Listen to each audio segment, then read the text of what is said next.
결국은 못 팔았습니다. 못 팔고 전세 계약을 하고 왔습니다. 이번에 정말 아파트 이거 팔았어야 되는데 큰일이네 이거.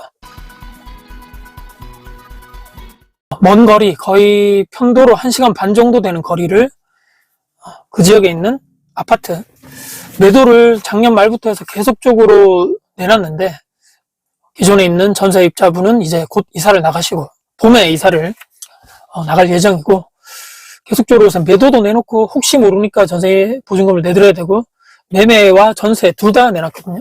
근데 저는 매매를 되기를 원했습니다. 제가 영상을 주구장창 지금 3년째 계속적으로 지방에 있는 매물들을 정리를 하고 있다고 말씀드렸고, 거의 이제 정리가 되어가는 이제 수순으로 가고 있고, 역전세 이슈라든지 이런 건 거의 다 끝났습니다. 근데 요 한두 개 정도 남았던 요 매물인데, 물건 요것도 사실은 제가 정리를 하고 전부 다 이제 매도를 하고 실거주 집으로 갈아타게 한다거나 전략적으로 이제 몸집을 줄이는 쪽으로 가는 쪽인데, 안 팔리는 거죠. 참 답답했습니다. 왜 안 팔릴까? 또 전세 수요는 계속적으로 있는 아파트고, 아파트 자체가 오래되고 물론 구축이고, 누가 이제 지방 이런 걸 사겠느냐라고 저도 생각을 하겠지만 가격이 그 사이에 많이 또 빠졌고, 근데 또 중요한 것은 이제 빠진 이유가 있겠죠. 대구처럼 이 지역도 물량이 최근에 입주 물량이 상당히 많았습니다. 그래서 거의 이제 올해가 2026년 상반기가 거의 이제 끝나가는 시점이고, 물량 자체도 앞으로는 별로 없는 지역이긴 한데, 저는 정리를 하려고 매물을 내놨는데 매수하시려는 분은 별로 없고, 매도하시려는 분은 많겠죠. 이 신축이 이제 곳곳에 또 지방이다 보니까 들어오는 상황에 기존에 있는 구축에 있는 사시는 분들이 구축에 있는 아파트 팔고, 그러니까 여기 있는 물건들이 많이 나오겠죠. 구축에 있는 물건들이 많이 나오고, 신축으로 대거 입주를 하시려는 분들이 또 많고, 또 신규로 요즘에 젊은 분들이 신축도 좋아하시기 때문에 그런 쪽에 수요는 많은데, 신축은 계속적으로 탄력받아서 이제 상승하고 있는 상황이고, 전세 물량은 계속적으로 줄어가는 상황이고, 구축에 있는 분들은 이제 기존에 있는 집을 팔고 또 가시려는 분들이 많다 보니까 구축에 또 가격이 계속 눌리는 거죠. 팔고 보니까 금매가 또 나고 하니까 기존에 있는 집주인분들도 소장님과 마찬가지겠지만 팔려면 더 낮춰야 됩니다. 더 낮춰야 됩니다. 이게 계속적으로 쌓이다 보니까 구축에는 진짜 대혼란인데, 문제는 또 지금 어느 정도 입주 물량이 정리가 되고, 또 어떤 분들은 이 지방에 무슨 내 집 마련이냐, 무슨 자가냐, 그렇기 때문에 어떤 분들은 이제 집을 마련해 가신 분들 많으시겠지만, 또 지방에 있는 분들 중에서는 그냥 여기는 전세로 살면 되지, 계속적으로 전세는 지금 막 없어가지고 계속적으로 전화 오는 거죠. 사장님 전세 저한테도 지금 계속적으로 연락이 왔는데, 제가 초반에는 매매 우선으로 해주세요, 매매 우선으로 매매 하다가, 사장님 여기 지금 매매 손이 별로 없고 계속적으로 지금 파시는 분들밖에 없고, 또 기존에 있는 구축에 사시는 분들이 팔고 나가고 하다 보니까 여기는 가격이 올라갈래야 받을래야, 그러니까 상승 압력을 받을래야 계속적으로 금매가 나오고 하니까 기존에 있는 분들도 지금 어려운 상황입니다. 사장님이 저한테 얘기하는 거죠. 그래서 이건 또 여유가 되고, 제가 자금적인 여유가 되고 기간적 여유가 있으면 기존에 있는 분 전세금 내드리고 공실로 좀 유지한 상황에서 수리할 거 하고, 여기는 어차피 근데 제가 올 수리를 했던 매물이라서 거의 수리할 게 없는 거죠. 근데 이걸 그래서 조금 손볼 건 손보고 좀 공실의 상태에서 놔뒀다가 매도를 할까? 근데 항상 우리는 문제가 돈이 없는 거죠. 지금 자금적인 여유도 없고 다주택자들도 대출도 안 되고 연장도 안 되고 이런 뉴스 계속적으로 나오다 보니까 안 되는 상황에서 일단 둘 다 내놨는데, 또 기한이 다가오고 기존에 있는 전세자분은 또 이상 없이 내드려야 되죠. 그래서 그런 압박과 이런 여러 가지 여유 없는 상황에서 도저히 안 되겠다라고 해서 연락을, 또 그 뒤에부터 연락이 오신 분하고 여러 얘기를 해보는 거죠. 어떤 분이 또 전세 임차인 분이 맞으신가, 여러 가지 또 얘기를 하다가, 전세는 하여튼간에 지금 계속적으로 오는 거고, 안 되면 연락 주세요. 대기자들은 계속 쌓여가고.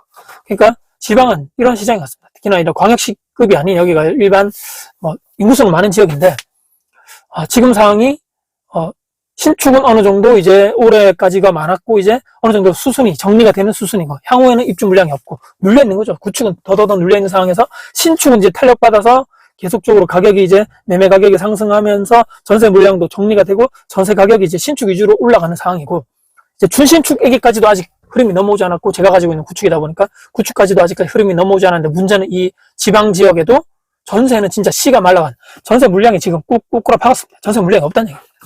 그러면 전세 가격이 어느 정도 가격이 이제 멈추고, 여기도 1,000세대가 넘는 아파트인데요, 전세가 1개밖에 없습니다. 1개. 이 말이 맞나? 이게 이상하지 않습니까? 1,000세대 아파트에 전세가 하나고 월세 2개밖에 없습니다. 진짜 지방인데도. 대구가 아니거든요, 여기는. 이게 도대체 뭐지? 그래서 제가 어떤 생각까지 했냐면 대출이 나오면 수익률이 나오더라고요. 월세로 돌려서. 이 월세는 점점 조금씩 오르고 있는 지역입니다. 그래서 야, 이럴 바에는 내가 여유가 되면 추후에, 그러니까 지금 이거 말고요. 나중에 어느 정도 여유가 좀 되고 전세금 내드릴 여유가 어느 정도 생기면 여기는 월세 수익률이 괜찮게 나오다 보니까 추후에 여기는 월세로 세팅해도 되겠다라는 생각이 들 만큼 지금 전세 월세는 구축이라 할지언정 시가 말라가고 있다.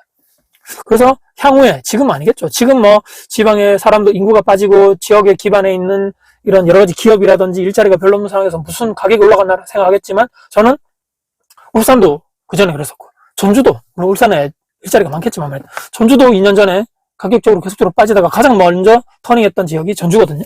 거기도 지금 막 장난 아닙니다. 전월세가 시가 말라가고 가격이 올라가고, 야, 저렇게까지 올라가는구나. 그 흐름을 이제 전주에서 울산 갔다가 부산에서 대구 이렇게 쭉 흐름이 이렇게 흐르고 있다는 저는 생각을 하고 있는 사람인데, 이게 저는 곧 타 지방에도 일반적인 뭐 50만, 40만, 뭐 60, 70만 이런 인구가 많은 지방에도 저는 분명히 흐름이 간다.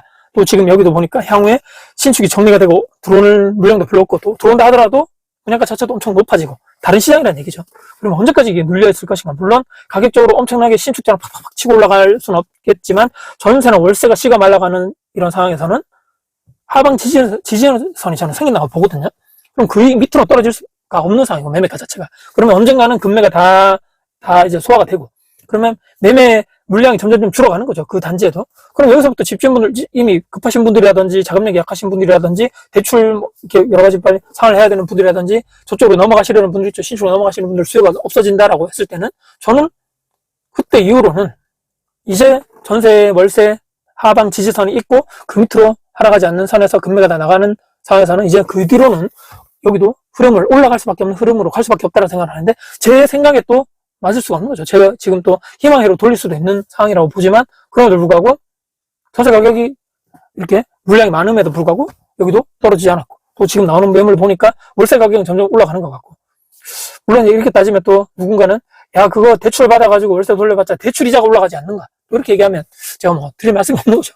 이것도 좋고 모든 것이 만족하는 매물은 또 참 썩인 매물이 아닌가라고 생각하면서, 임대사업자 이런 저 같은 다주택자분들이 어떻게 또 생존할 것인가 저도 궁금하고, 영상을 보시는 분들은 어떻게 또 살아가고 계신가, 또 버텨내고 계신가 저도 궁금하기 때문에, 혹시라도 저와 비슷한 여건이라든지 처지에 있는 분들, 환경에 있는 분들은 또 댓글 통해서 의견도 주시고, 저는 이렇게 해서 일단은 또 2년간의 또 시간을 벌었는데 2년 뒤엔 또 어떻게 될지 모르죠. 이분과 또 재계약할지 또는 그때 가서 매도를 할지 상황을 지켜보면서, 거의 다 이제 제가 정리했던 이제 해가고 있는 이런 지방의 매물이었는데 하필 여기는 팔고 싶었는데 상황이 이래가지고 못 팔고, 이번에 일단은 전세로 한 번 더 계약을 하고 왔다라는 말씀도 이렇게 보고도 드리면서, 하지만 중요한 것은 지방에도 지금 전월세 대란이 곧 생길 것이다. 지금 이미 벌어졌다라는 말씀드리면서 영상을 보시는 분들 중에 지방에 있는 분들이 있죠. 내가 지금 전세로 월세 살고 있는데 혹시나 지금 한번 네이버 매물 클릭해 보시고, 또 곧 이제 6개월 안쪽으로 내가 이사를 가야 되겠다고 하시는 분들은 현장 한번 나가 보셔가지고 주변에 전세 월세 매물 요 정도 돈이 있고, 혹시라도 내가 요정이 많은 상황에서 같은 비슷한 금액대로 내가 넘어가야 되는데 이런 것도 한번 체크를 해보시니, 또 지금 전세나 이런 대출 이자도 최근에 오늘 오셨던 분들도 이런저런 얘기하는데 대부분 대출을 받고 오시죠. 근데 대출 이자가 최근에 많이 올랐다라고 얘기를 합니다. 이게 전부 다 전가가 되는 거죠. 가격이 오르고 뭐 이런 거 다 떠나가지고 언제 내가 임차인이라고 해도 나는 뭐 손해보는 것도 아니고 전세는 그대로 돌려받는 거 아니라고 생각하실지 모르겠지만, 전세 대출을 받는데 이자는 더 많이 나가고, 그럼 내가 뭐 월급 받아가지고 일부적으로 주거비가 나가는데 계속적으로 돈이 더 나가다 보면 나는 도대체 전세로 살면서 우리가 돈을 모아서 더 내집 마련 한다거나 갈아타기 하는 그 용도가 우리 전세인데, 다 나가면 나는 도대체 언제 돈 모아서 언제 내집 마련 하는, 이런 생각도 해보심이 낫지 않을까. 전세가 답이다, 월세가 답이다, 이렇게까지 우리가 생각해야 하는 것은 또 너무 어렵고 또 너무 또 극단적인 생각이 아닐까라고 생각하면서 이런 것도 우리가 한번 생각을 해봐야 된다는 마지막 말씀 드리면서 영상을 마무리할 겁니다. 영상 여러분 도움 되셨다면 구독자, 알람 설정, 댓글 주시고요. 영상 주변 분들께 구독 같이 가더라 생각하신다면 널리 공유 부탁드리겠습니다. 이런 제 차가 약간 오래된 차다 보니까 와이프 차를 타고 혹시라도 문제가 생길 수 있기 때문에 그렇게 말씀드리면서 영상을 마무리하겠습니다. 지금까지 다쿠스TV의 다쿠스였습니다. 감사합니다.